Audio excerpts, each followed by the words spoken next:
नवरात्रि। हम रीता आप सबके नमस्ते प्रणाम करते ही आप सबके सामने हम एक नवरात्रि के देवी पचरा गीत लाइक आए ही। आप लोग हमरे पचरा गीत के सुनिहा और कमेंट कई बताइहा कि आप लोगन के पचरा गीत कैसन लगा और आप लोग हमका ढेर सारा प्यार दुलार दें और हमरे चैनल ऋतुजा अवधी लोकगीत के सब्सक्राइब करें और शेयर करें। धन्यवाद। दुर्गा मैया जागा, शीतला मैया जागा, दुर्गा मैया जागा, शीतला मैया जागा।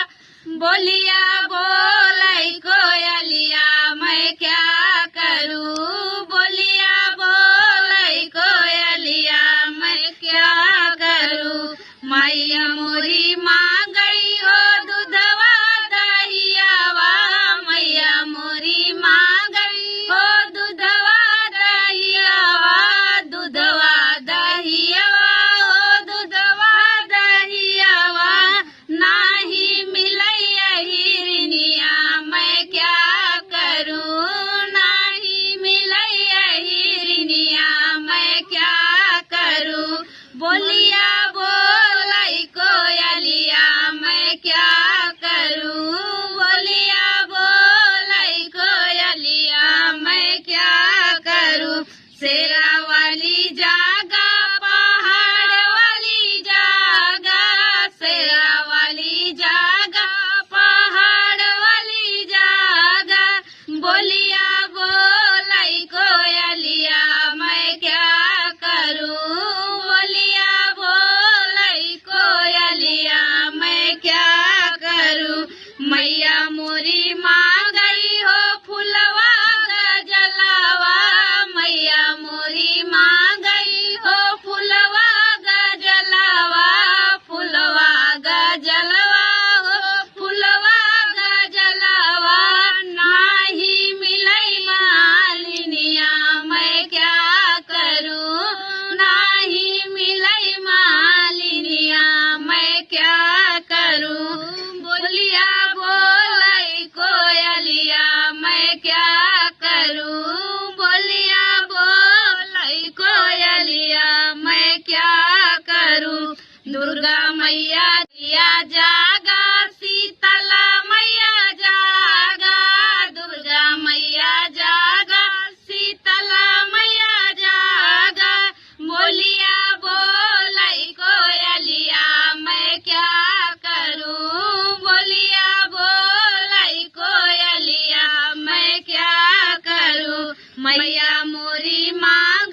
दुर्गा